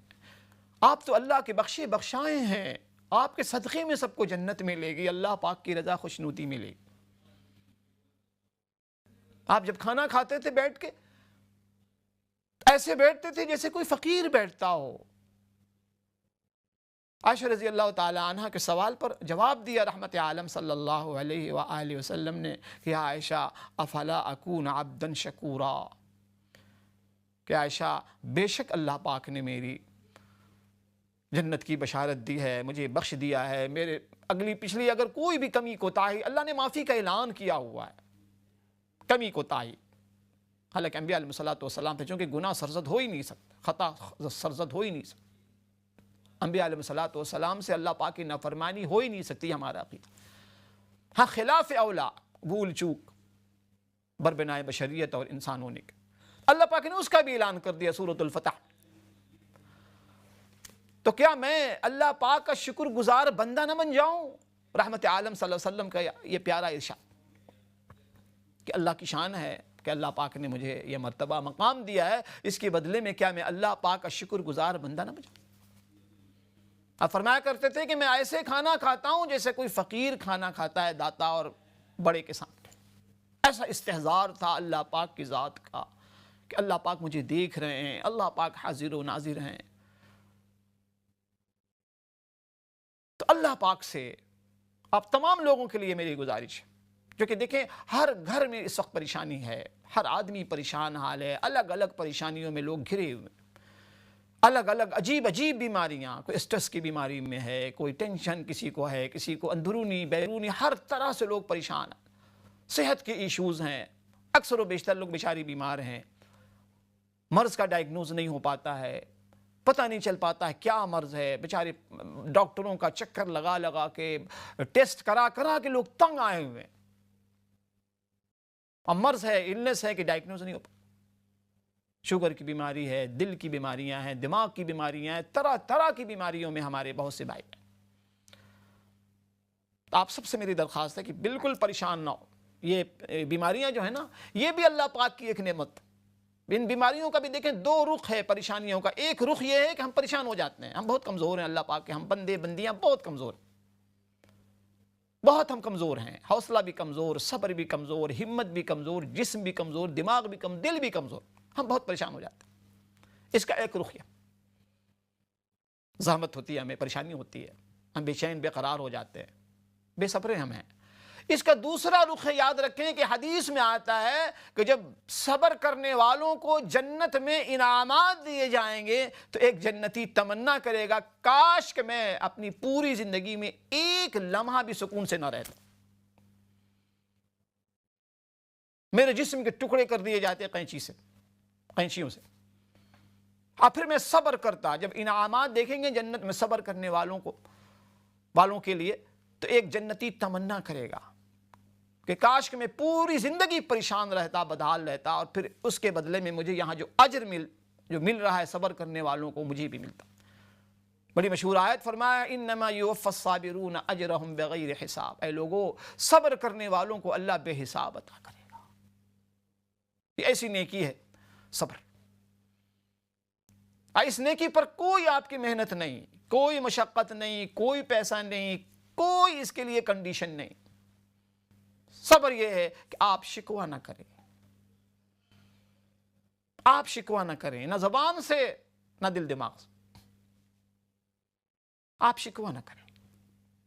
ہاں فطری طور پہ اس کا اظہار ہو جاتا ہے، انسان کی آنکھیں اشکباز ہو جاتی ہیں، اگر انسان کو پین ہو رہا ہو تو ایک درد کا اظہار انسان کر سکتا ہے، نیچرل جو طریقہ ہے، لیکن اپنی تکلیف پر، چونکہ دیکھیں تکلیف کہاں سے آئی ہے، علماء نے لکھا ہے کہ وہ تمام تکالیف، پریشانیاں، مصیبت، مشکلات جو آپ کو اللہ پاک سے قریب کر دیں، اللہ پاک سے قرب کا ذریعہ بن جائے، وہ 1000 نعمتوں سے بہتر ہے، وہ 1000 راحتوں سے بہتر ہے۔ وہ تکلیف، وہ بے آرامی جو آپ کو اللہ پاک سے قریب کرتے۔ شاعر نے کہا ہے نا کہ دو عالم سے کرتا ہے بیگانہ دل کو، عجب چیز ہے لذت آشنائی، اللہ پاک سے آشنائی۔ ایسی مصیبت، ایسا درد جو اللہ سے ہمیں قریب کر دے، بہت بڑی نعمت ہے وہ۔ اور ایسی نعمتیں، مال کی ایسی فراوانی، ایسی خوشحالی جو ہمیں اللہ پاک سے دور کر دے، بظاہر وہ نعمت ہے، لیکن یاد رکھیے کہ بہت بڑی وہ زحمت ہے جو ہمیں اللہ پاک سے دور کر رہی، جنت سے دور کر رہی ہے۔ اس سے اللہ پاک سے ہمیں عافیت مانگنا چاہیے۔ اللہ کریم سے دعا ہے، اللہ پاک آپ کے لیے میری بہن 2 رکعت صلاۃ الحاجت پڑھ کے خوب دعا کیا کریں، اپنی زبان میں، جو بھی انگلش میں، اللہ پاک سب کچھ سمجھتے، دل سے دعا کریں، اور نماز کی پابندی کریں۔ نماز کی پابندی، ساتھ ساتھ کسی پر ظلم نہ کیا جائے، کسی کے ساتھ زیادتی نہ ہو، کسی کی دل آزاری نہ ہو، ایسی چیزوں سے بچیں جس کی وجہ سے دعائیں روک دی جاتی ہیں، قبولیت سے رک جاتی ہیں، رد ہو جاتی ہیں۔ ان اعمال سے بچنا چاہیے، ان بدعمالیوں سے۔ ہماری زندگی میں شرک نہ ہو۔ آج میں نے بتایا کہ بہت سی ایسی چیزیں اتنی عام ہوتی جا رہی ہیں، اتنی کامن ہو گئی ہیں کہ اب انسان ایک چیز صبح سے شام تک دیکھ رہا ہو نا تو اس کی شناعت اور اس کی برائی، قباحت بھی دل سے نکل جاتی ہے۔ مثال کے طور پہ بد نظری، غیر محرم سے میل جول اتنا عام ہے یہاں کہ اب لوگ اس کو مایوب ہی نہیں سمجھتے کہ کوئی شخص کسی غیر محرم سے بات کر رہا ہو، تنہائی میں بیٹھا ہوا ہو، یا آپ کو دوسرے لفظوں میں آپ اس کو غیر شائستہ لفظوں میں اس کو آپ گرل فرینڈ بوائے فرینڈ کا نام بھی دے سکتے ہیں، بہت عام، یعنی اس کو اب مایوب ہی نہیں سمجھا جاتا۔ رشتہ لگ رہا ہے، رشتہ ابھی کہتے ہیں کہ سال 2 سال انڈرسٹینڈنگ ہوگی، ملاقاتیں ہو رہی ہیں، گھر والے بھی مایوب نہیں سمجھ رہے ہیں اس کو، اب کیا بھائی رشتہ لگا ہے۔ یاد رکھیں کہ نکاح سے پہلے حرام ہے، کبیرہ گناہ ہے مرد عورت کا خلوت میں بیٹھنا جانا۔ اللہ کی رحمت کہاں سے آئے؟ کہاں سے اللہ کی رحمت اتری؟ پورا معاشرہ الا ماشاء اللہ، یعنی یہ برائیاں اتنی اب کامن ہو گئی ہیں کہ ان کے برا ہونے کا خیال بھی ہمیں نہیں آتا بسا اوقات، یہ غلط ہے، یہ حرام ہے، یہ اللہ پاک کے غیظ و غضب کو دعوت دینے والے اعمال ہیں۔ میں پہلے بھی عرض کر چکا ہوں، دیکھیں یہ اللہ پاک کے جو احکام ہیں نا، ان پر عمل کرنے کا فائدہ ہمیں ہے، اللہ پاک کو کوئی فائدہ نقصان نہیں۔ اگر ہم حیا و شرم کے تقاضے پورے کریں تو اس میں اللہ پاک کا کوئی فائدہ نہیں، اللہ پاک کا کوئی پروموشن نہیں ہوتا۔ اور ہم حیا اور شرم کے سارے تقاضوں کی دھجیاں اڑا دیں جیسے اڑا رہے ہیں، اللہ پاک کا کوئی نقصان نہیں، اللہ پاک کا کوئی ڈیموشن نہیں ہوتا، اللہ پاک کی بڑائی میں عظمت میں کوئی کمی واقع نہیں ہوتی۔ ہم سب سراپا پارسا اور نیک صالح بن جائیں، اللہ پاک کا کوئی فائدہ، اس کو ذہن میں رکھیے گا۔ بسا اوقات شیطان ہمارے ذہن میں یہ وسوسہ ڈالتا ہے کہ میں کیوں عمل کروں شریعت پہ، میں کیوں چلوں، نہ چلوں، میں کیوں حیا اور شرم کے تقاضے پورا کروں، آپ نہ کروں، اللہ پاک کا کیا نقصان؟ اللہ پاک کا یاد رکھے کوئی نقصان نہیں۔ آج دیکھیں ہمارا کیا ہو رہا ہے، ہماری جو جنریشن آنے والی ہے یا جو بچے اس وقت بڑے ہو رہے ہیں، کہاں جا رہے ہیں، کون ان کی اصلاح کرے گا؟ اب وحی کا سلسلہ بند ہو گیا، اب کوئی وحی نہیں آئے گی کسی پہ، یاد رکھیے گا۔ ہر بڑے کی ذمہ داری ہے، والدین کی ذمہ داری، چھٹیاں ہو گئی ہیں بچوں کی، آپ کی ذمہ داری ہے کہ 6 ویک 7 ویک جو چھٹیاں ہیں، آپ بچوں کا جائزہ لیجئے کہ بچوں کا عقیدہ کیا ہے، بچوں کا عقیدہ اسلامی ہے کہ نہیں ہے، کس انداز سے بچے سوچتے ہیں، دینداری کتنی آ رہی ہے ہمارے اندر، بچوں کے اندر کتنی دینداری آ چکی ہے، بچے کہاں جا رہے ہیں، کیا سوچتے ہیں بچے، کیا سمجھتے ہیں، ذوق شوق ان کا کیا ہے، کیا وہ پسند کرتے ہیں، کیا ناپسند کرتے ہیں، خدا نہ خواستہ کہ اسلام سے دور تو نہیں ہو رہے ہیں، یہ ہماری ذمہ داری ہے۔ اللہ پاک کا کوئی فائدہ نہیں، یاد رکھیں اس کو۔ مختصر سا بریک ہے ناظرین، انشاءاللہ بریک کے بعد اسی موضوع کو کیری آن کرتے ہیں انشاءاللہ۔ السلام علیکم ورحمۃ اللہ وبرکاتہ۔ بسم اللہ الرحمن الرحیم۔ محترم ناظرین و سامعین، السلام علیکم ورحمۃ اللہ وبرکاتہ۔ پروگرام تعلیمات میں آپ سب کو خوش آمدید۔ اللہ کریم سے دعا ہے اللہ پاک مجھے اخلاص کے ساتھ، خلوص نیت کے ساتھ بات کرنے کی، عمل کی نیت کے ساتھ بات کرنے کی اللہ ہمیں توفیق عطا فرمائے، اور ہم سب کو اللہ کریم عمل کی توفیق عطا فرمائے، آمین یا رب۔ ناظرین، حیا کے حوالے سے گفتگو چل رہی تھی کہ حیا کی کیا اہمیت ہے ہمارے یہاں، کیا عظمت ہے حیا کی، اور حیا کے ساتھ زندگی گزارنے میں کیا اس کے بینیفٹس ہیں، کیا فائدے ہیں، اور حیا کے تازے پامال کر دیے جائیں تو اس کے کیا نقصانات ہیں، کتنے دررس اس کے نقصانات ہوتے ہیں۔ آج بہت بڑا المیہ ہے، بہت بڑا مسئلہ ہے حیا کے حوالے سے بھی، بے شمار خرابیاں ہمارے آج معاشرے میں ہیں، ان میں سے ایک بڑی خرابی وہ حیا کے حوالے سے ہے، بے حیائی۔ اور ظلم بالا ظلم یہ ہے کہ ہمیں اس کا احساس بھی نہیں ہے، جتنا احساس ہونا چاہیے، ریئلائز ہم کریں، پھر اس کے سدباب کے لیے ہم کوئی عملی اقدام اٹھائیں۔ ہر شخص ذمہ دار ہے، ہر شخص کی ذمہ داری ہے، جیسے حدیث میں فرمایا گیا کہ الا کلکم راعٍ وکلکم مسئول عن رعیتہ، کہ تم میں کا ہر شخص ریسپانسبل ہے، اور ہر شخص سے اس کی ریسپانسبلٹی کے بارے میں پوچھا جائے گا، ہر شخص ذمہ دار ہے۔ حیا ایک بہت ہی لطیف، بہت ہی خوبصورت صفت ہے۔ اللہ کریم سے دعا ہے اللہ ہم سب کو با حیا، پوری امت کو با حیا بنائے۔ حیا کے جتنے تقاضے ہیں اللہ ہم سب کو سارے تقاضے پورا کرنے کی توفیق عطا فرمائے۔ تو میں بتا رہا تھا کہ حیا کی یہ صفت ہم کیسے حاصل کریں۔ How to achieve. ظاہر ہے کہ یہ اتنی آسان نہیں ہے, یہ اتنی روحانی صفتیں ہیں, یاد رکھیں کہ بہت آسان نہیں ہے کہ آپ نے بس چاہا وہ چیز ہو گئی. اور استاد کیا کرتے تھے کہ دیکھو وہ جگہ جہاں صرف چاہت پہ تمہیں وہ چیزیں ملیں گی, وہ جگہ جنت ہے. ہر چیز تمہاری چاہت کے تابع ہوگی. وَلَكُمْ فِيهَا مَا تَشْتَهِي أَنفُسُكُمْ. دنیا میں ایسا نظام نہیں ہے. دنیا بقدر ایفرٹس ہے, بقدر کوشش. دنیا کا پورا سسٹم اللہ پاک نے اسباب کے ساتھ مربوط کیا ہوا ہے, تدابیر اور اسباب. ہر چیز کے اندر خاصیت رکھی ہے. کوئی بھی اس چیز کو کھائے گا اس کے اثرات. چلی ہے مثال کے طور پہ, آپ چلی کو سالن میں ڈالیں گے, اس کے اندر ظاہر ہے کہ چلی والا مزہ آئے گا, تیز ہوگا سالن. ڈالنے والا کوئی بھی ہو, بڑے سے بڑا متقی, پرہیزگار, عالم, شیخ الحدیث, شیخ القراء, بہت بڑے پیر صاحب ہوں, چلی کے اندر ایک تاثیر ہے, زہر کے اندر ایک تاثیر ہے. اللہ پاک نے دنیا کا سارا نظام اسباب کے ساتھ رکھا ہے. اس لیے بے اسباب ہو کر, تدبیر کو چھوڑ کر کسی چیز کو اللہ پاک سے مانگنا, تدبیر کو اور اسباب کو چھوڑ دینا, یہ ایمان, یہ اسلام نہیں ہے. بھرپور انداز میں تدابیر کو, یہی طریقہ حیا کے حوالے سے بھی ہے کہ حیا ہم کیسے حاصل کریں.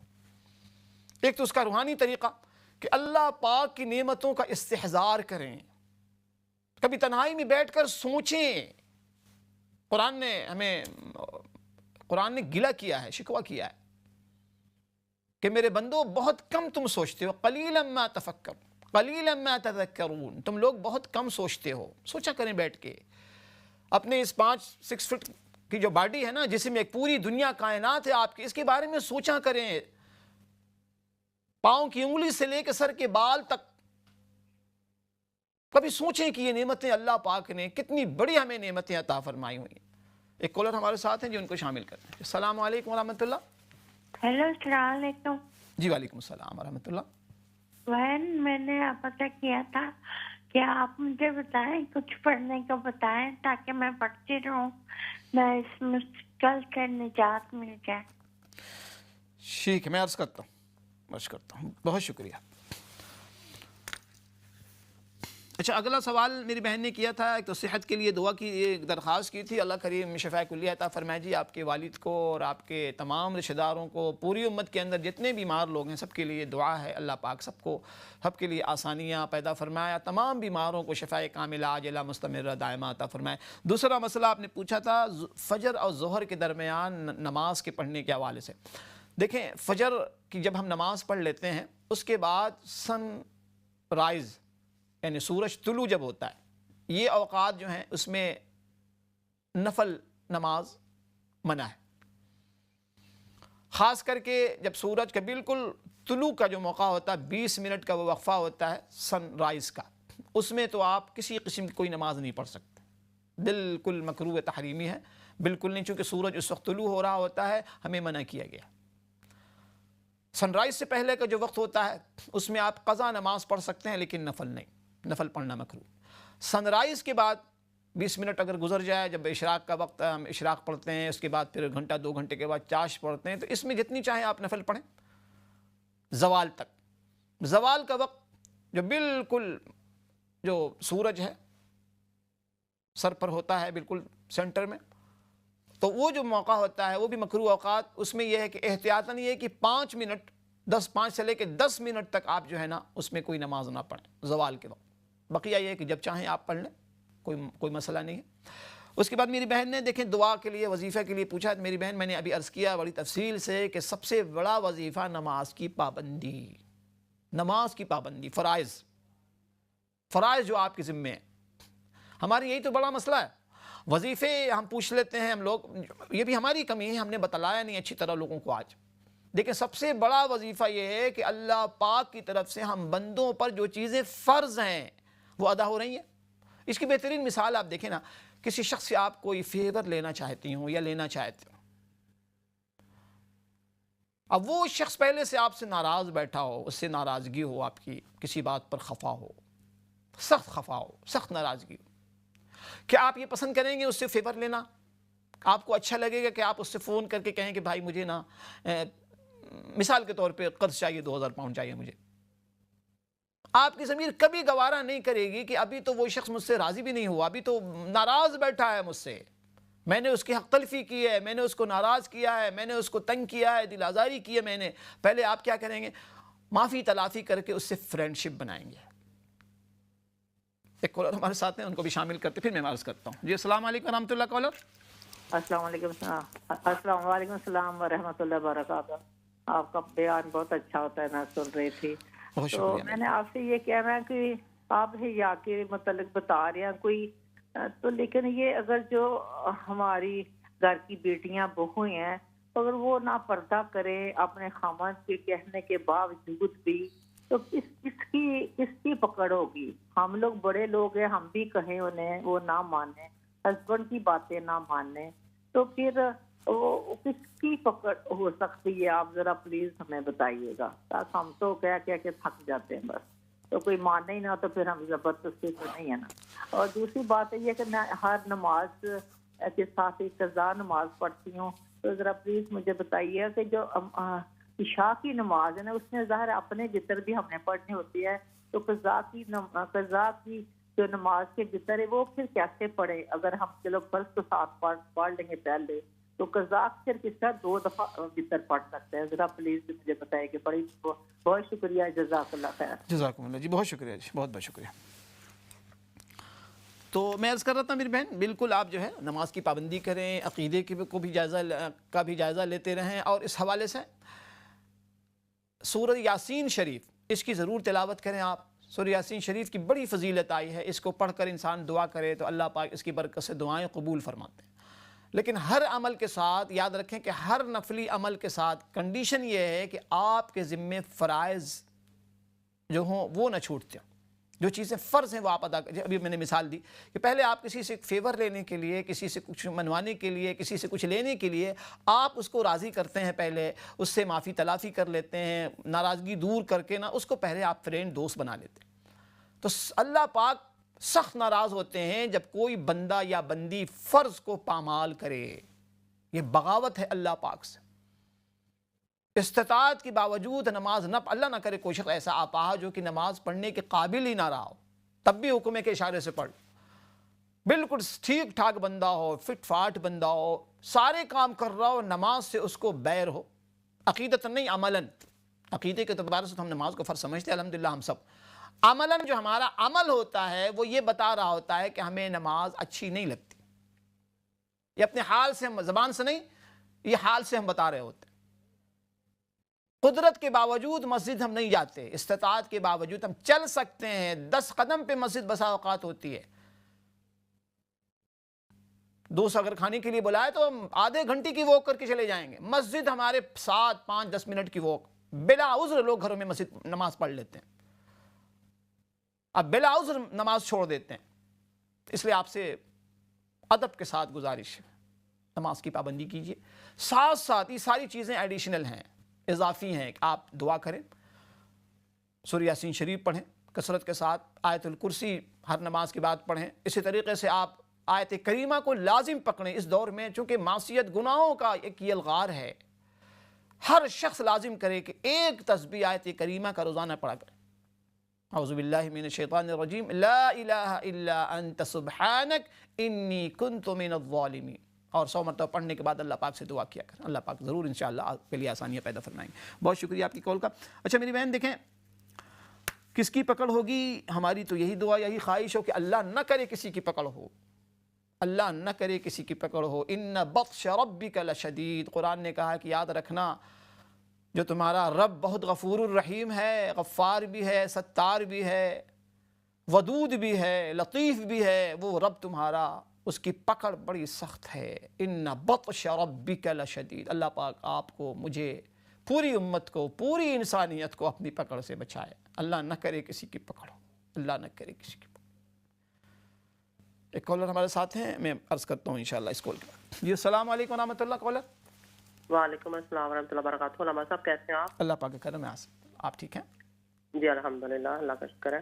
تو میں نے آپ سے پوچھنا تھا کہ جب فجر کی نماز کے بعد صبح یا شام سورۃ انعام کی جو پہلی 3 آیات پڑھنا، تو ان کا آپ بتا سکتے ہیں کون سی نماز؟ فجر کے ساتھ اور صبح اور شام سورۃ انعام. اچھا انعام. اچھا انعام پہلی 3 آیات پڑھنے کی فضیلت. ٹھیک ہے، عرض کرتا ہوں. جی عرض کرتا ہوں.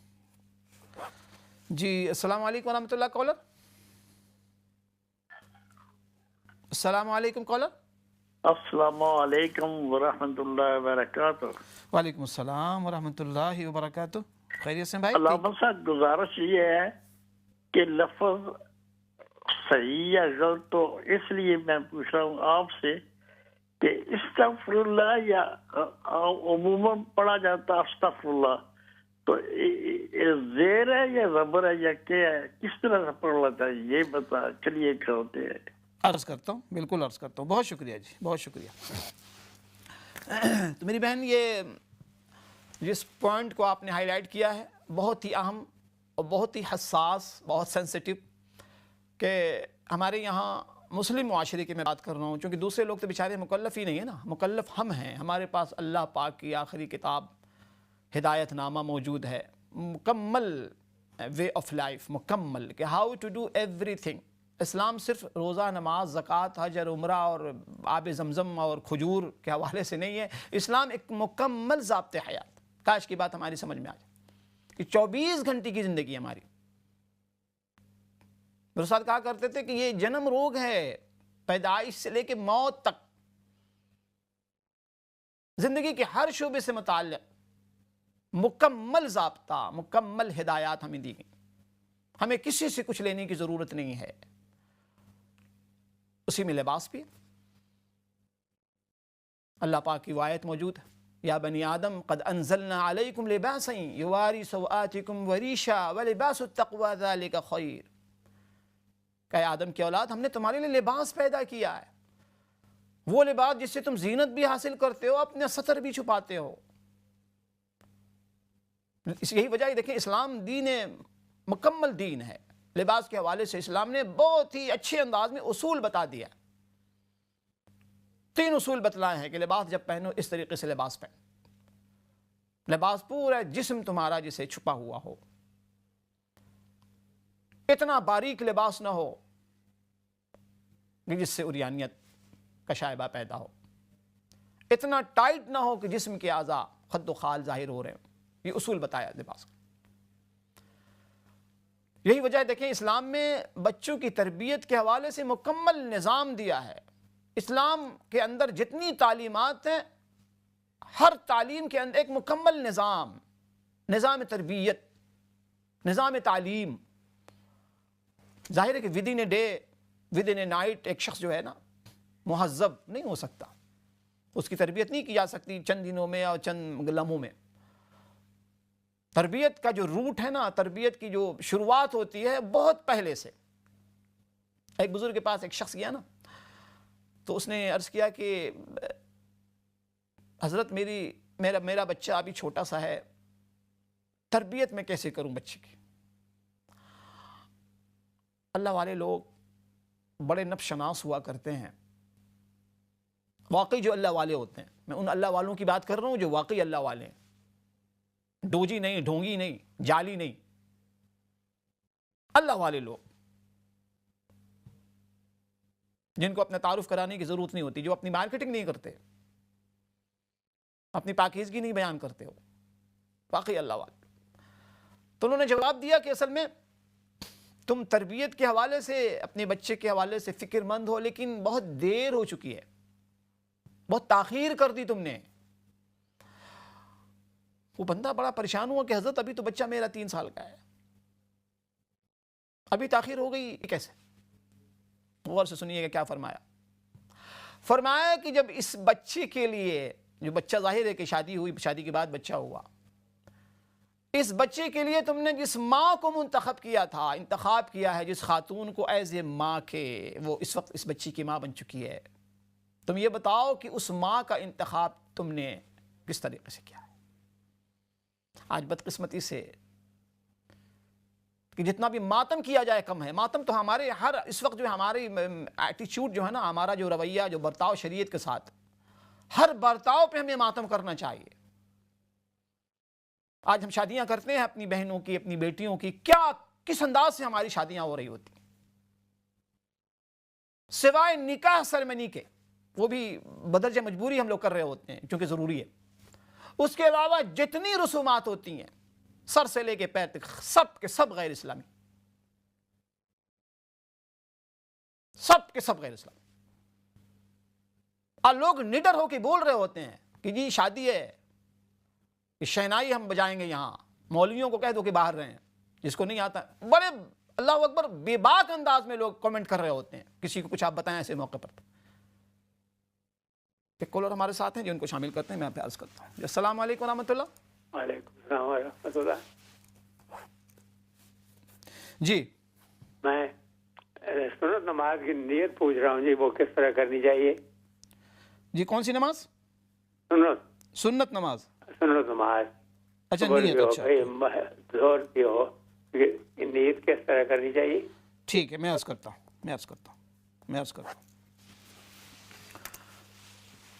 تو ان بزرگ نے فرمایا کہ جب تم شادی کرتے ہو، منتخب کرتے ہو اپنے لیے لائف پارٹنر اور شریک حیات،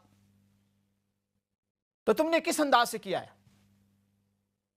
چونکہ جو بچہ ہوگا دنیا میں آنے والا وہی کچھ لے کے آتا ہے، اس کے پاس وہی کچھ چیزیں ہوتی ہیں جو ماں باپ اسے دیتے ہیں، چونکہ ماں باپ کا وہ ٹکڑا ہوتا ہے، ماں باپ کا حصہ ہوتا ہے۔ کتنی بڑی بات وہ بتا گئے، اس حدیث کی تشریح کر کے فرمایا اصل میں اللہ کے نبی صلی اللہ علیہ وسلم نے کہ دیکھو خواتین سے جو شادیاں کی جاتی ہیں 3 وجہ سے، حسن و جمال کی وجہ سے، بسا اوقات حسب نسب کی وجہ سے، اور پھر دین کی وجہ سے، مال کی وجہ سے، 4 وجہ۔ بس آگے فرمایا کہ فَاظْفَرْ بِذَاتِ الدِّین، اے ایمان والو تم دین والیوں کو ترجیح دینا، دین والیاں، جن کی زندگی میں دین ہو، جن کی زندگی میں اللہ اس کے رسول صلی اللہ علیہ وسلم۔ ہر شخص اپنے گریبان میں اگر جھانک کر دیکھے کہ ہم جب اپنے گھروں میں کسی بچی کی شادی کر رہے ہوتے ہیں، کسی بچی کی، ہم کیا دیکھتے ہیں، ہمارا معیار کیا ہوتا ہے؟ مکان ہے کہ نہیں ہے،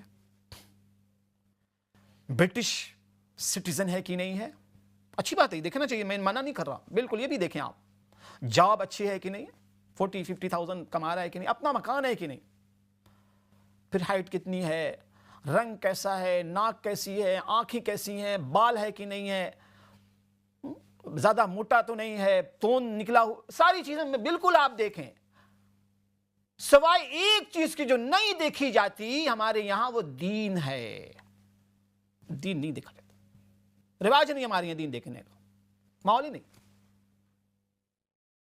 اللہ پاک ہمارے حال پر رحم فرمائے۔ تو بہن، میری بہن، میں تو یاد کروں گا اللہ نہ کرے کسی کے پکڑو، ہم سب مجرم ہیں اصل میں، کوئی چھوٹا مجرم کوئی بڑا مجرم۔ ماں باپ کی بڑی ذمہ داری ہے، اس سے بھی بڑی ذمہ داری جب آپ اپنے بچوں کی شادی کریں آپ دیکھیں کہ دینداری کہاں ہے کہ نہیں ہے۔ یہ اللہ کے نبی کا فرمان ہے، پہلے عرض کیا، اللہ اس کے رسول صلی اللہ علیہ وسلم کے فرمان پر عمل کرنے کا فائدہ ہمیں ہی ہوگا، اللہ رسول کا کوئی فائدہ نہیں۔ ہم اگر ان کے احکامات کو پامال کر دیں، رون دیں اپنے پاؤں کے تلے، تو اس کا نقصان سوائے ہمارے کسی کو نہیں ہوگا، یاد رکھیں اس کو، اللہ رسول کا کوئی فائدہ نہیں، کوئی فائدہ نہیں۔ آج کتنی بڑی بات ہے کہ اللہ رسول صلی اللہ کو ایک ماننے والے لوگ اللہ پاک کی ایک ماننے کو تیار نہیں، رحمت عالم صلی اللہ علیہ وسلم کی ذات اقدس پر جان نثار کرنے کا دعویٰ کرنے والے لوگ ایک نماز پڑھنے کے لیے تیار نہیں ہیں، گناہوں سے بچنے کو تیار ہیں۔ تو بہرحال اللہ نہ کرے کسی کی پکڑو، ہم سب مجرم ہیں، اور ہم جب بھی ہمیں احساس ہو جائے اپنا رویہ بدلنا چاہیے، آخرت کی فکر کرنی چاہیے۔ اللہ پاک آپ کو جزائے خیر عطا فرمائے۔ اچھا دیکھیں، نماز کی جو قضا جو ہے، جب آپ پڑھیں گی نا ہر نماز سے پہلے ایک نماز، تو وطر کو بھی آپ نے، جب عشاء کی نماز آپ پڑھیں قضا، تو عشاء کی نماز کے ساتھ وطر بھی آپ قضا پڑھیں۔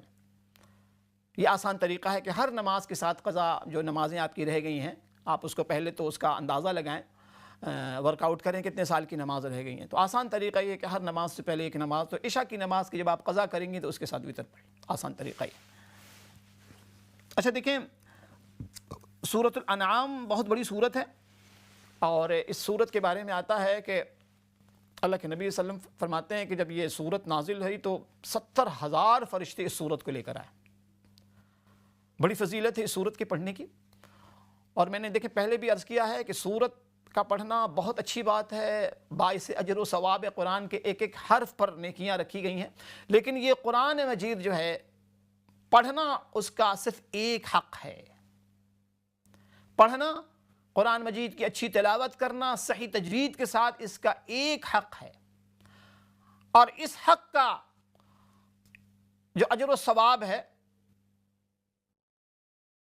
یہ بھی جو ہے موقوف ہے عمل کرنے پر۔ اگر قرآن مجید ہم عمل کی نیت سے نہ کریں، قرآن مجید کے احکامات کے مطابق ہماری زندگی اگر نہ ہو، تو یاد رکھیں یہ اجر و ثواب بھی خطرے میں ہے۔ پھر اللہ پاک اگر پوچھ بیٹھیں ہم سے کہ میرے بندو تم نے کتنا عمل کیا، اس لیے بہت سنگین حساس مسئلہ ہے۔ جب بھی قرآن کی تلاوت کریں آپ، ہم سب عمل کی نیت سے قرآن مجید کی تلاوت کریں کہ ہر آیت میں اللہ پاک کا فرمان عالی شان موجود ہے، اس کو جاننے کی کوشش کریں، سمجھنے کی کوشش کریں، اپ گریڈ کریں ذرا سا اپنی تلاوت کو، اپنے علم کو۔ ہم سب کی ذمہ داری، خصوصاً بچوں کے حوالے سے۔ اللہ پاک آپ کو جزائے خیر عطا فرمائے جی۔ اچھا دیکھیں، یہ استغفر اللہ ہے، الف کے اوپر زبر ہے، فتحہ ہے، استغفر اللہ، استغفر اللہ۔ اور استغفر اللہ پڑھنے کو استغفار کہتے ہیں، پتہ استغفار کیا کرو، اس میں تو زیر آئے گا۔ جیسے تکبیر، ہم کہتے ہیں تکبیر پڑھا کرو، کیا مطلب؟ اللہ اکبر پڑھنے کو تکبیر کہا جاتا ہے۔ تحمید کرو، الحمدللہ پڑھنے کو تحمید کہتے ہیں۔ تسبیح پڑھو، سبحان اللہ کہنے کو تسبیح کہا جاتا ہے۔ تحلیل پڑھو، لا الہ الا اللہ پڑھنے کو تحلیل کہا جاتا ہے۔ اسی طریقے سے استغفار کہتے ہیں استغفر اللہ پڑھنے کو، کہ اللہ پاک سے بندہ مغفرت کا طلبگار ہو، معافی کا طلبگار ہو، کہ اللہ میں مغفرت بخشش چاہتا ہوں۔ اچھا دیکھیں، سنت کی نماز کی نیت بھائی بہت آسان۔ دیکھیں، نیت اصل میں دل کے ارادے کا نام نیت ہے۔ آپ جب بھی نماز پڑھنے جا رہے ہوتے ہیں، آپ کی ایک نیت ہوتی ہے۔ آپ جب وضو کر رہے ہیں، آپ کی نیت ہے کہ آپ پڑھنے جا رہے ہیں، لیکن ہاں پھر بھی آپ زبان سے کہنا چاہتے ہو تو کوئی مذائقہ نہیں ہے، لیکن زبان سے کہنا ضروری نہیں ہے، واجب نہیں ہے، فرض نہیں ہے۔ دل سے آپ کا ارادہ کافی ہے۔ آپ جب نماز کے لیے وضو کر رہے ہوتے ہیں، آپ کی نیت ہوتی ہے کہ آپ نماز پڑھیں گے۔ تو نیت نفل میں، نفل کا لفظ بڑھا دیں کہ نیت کرتا ہوں میں، نیت کرتی ہوں میں 2 رکعت نماز نفل کی، اتنا کافی ہے۔ منہ میرا کعبہ شریف کی طرف، اللہ اکبر، اللہ واسطے اللہ تعالیٰ کے لیے۔ لیکن میں نے عرض کیا نا کہ نیت آپ کی کافی ہے، کہ دل کا ارادہ ایز اے نیت کے کافی ہے، کہ دل کا آپ کا جب آپ وضو کر رہے ہو تو ظاہر ہے کہ آپ کے ذہن میں ہوتا ہے کہ میں نماز پڑھنے جا رہا ہوں، میں نماز پڑھنے جا رہی ہوں، میں یہ نماز پڑھوں گی۔ پہلے سے آدمی کے ذہنی طور پہ جتنا آدمی چاہے، لیکن ایک پلان، ہلکا سا پلان اس کے ذہن میں ہوتا ہے کہ میں اب عشاء پڑھوں گا، عشاء کے بعد سنت پڑھوں گا، وتر پڑھوں گا، یا 2 رکعت نفل پڑھوں گا، 4 نفل پڑھوں گا، یا گھر جا کے پڑھوں گا۔ تو یہ بہت الحمدللہ اسلام بہت سمپل، بہت اسٹریٹ فارورڈ ہے، بہت آسان اللہ پاک نے رکھا۔ تو اللہ پاک سے دعا ہے، آج کی اس حدیث میں جو دعا تھی، اللہ پاک ہم سب کو با حیا با شرم، پوری امت کو حیا و شرم کی دولت سے اللہ ہم سب کو مالا مال فرمائے۔ انشاءاللہ پھر اگلے پروگرام میں تھرسڈے کو ایک نئے موضوع کے ساتھ آپ کی خدمت میں حاضری ہوگی۔ السلام علیکم ورحمۃ اللہ۔